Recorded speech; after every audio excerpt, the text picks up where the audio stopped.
Doktrin NATO, Nepal dan Venezuela runtuh.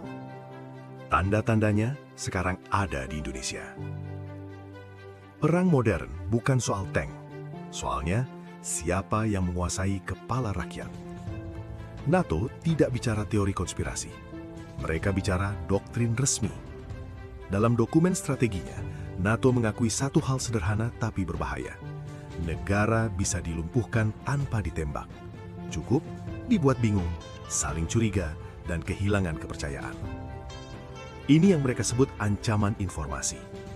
Bukan hoaks receh, bukan gosip murahan, tapi operasi yang rapi, terkoordinasi, dan konsisten untuk melemahkan pemerintah dari dalam. Kalau legitimasi runtuh, negara lumpuh sendiri, tanpa invasi.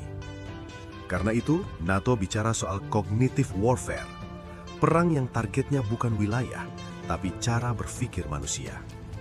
Bukan merebut tanah, tapi merebut persepsi. Bukan menjatuhkan rezim secara langsung, tapi membuat rakyatnya ingin menjatuhkan negaranya sendiri. Dan di titik itu, musuh tidak perlu memaksa masuk, karena pintu sudah dibukakan dari dalam.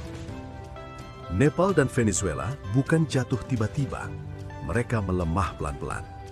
Narasi menyerang legitimasi, institusi dicurigai, negara digambarkan gagal setiap hari. Sampai akhirnya, publik lelah, muak, dan putus harapan. Di Venezuela, tekanan ekonomi, sanksi, dan isolasi berjalan seiring dengan narasi global. Pemerintah gagal, negara gagal. Begitu kepercayaan runtuh, tekanan luar masuk dengan wajah mulia, demokrasi, kemanusiaan, stabilitas. Nepal mengalami hal serupa. Bukan lewat tank, tapi konflik identitas dan delegitimasi negara yang terus dipelihara. Sekarang, lihat Indonesia. Pola itu tidak asing. Kritik tetap ada, dan itu sehat. Tapi sebagian sudah bergeser. Bukan lagi mengkritik kebijakan, tapi merusak kepercayaan terhadap negara dan pemerintah. Institusi dilemahkan. Semua kebijakan salah, tidak ada yang benar. Narasi diulang terus sampai rakyat lupa membedakan. Mana kritik, mana sabotase.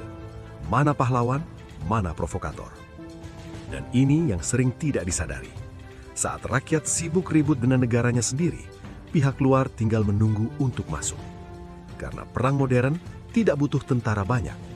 Cukup influencer, cukup laporan NGO, cukup narasi moral palsu. Yang runtuh hari ini bukan pertahanan militer, tapi daya tahan berpikir bangsa. Kalau kamu ingin Indonesia tetap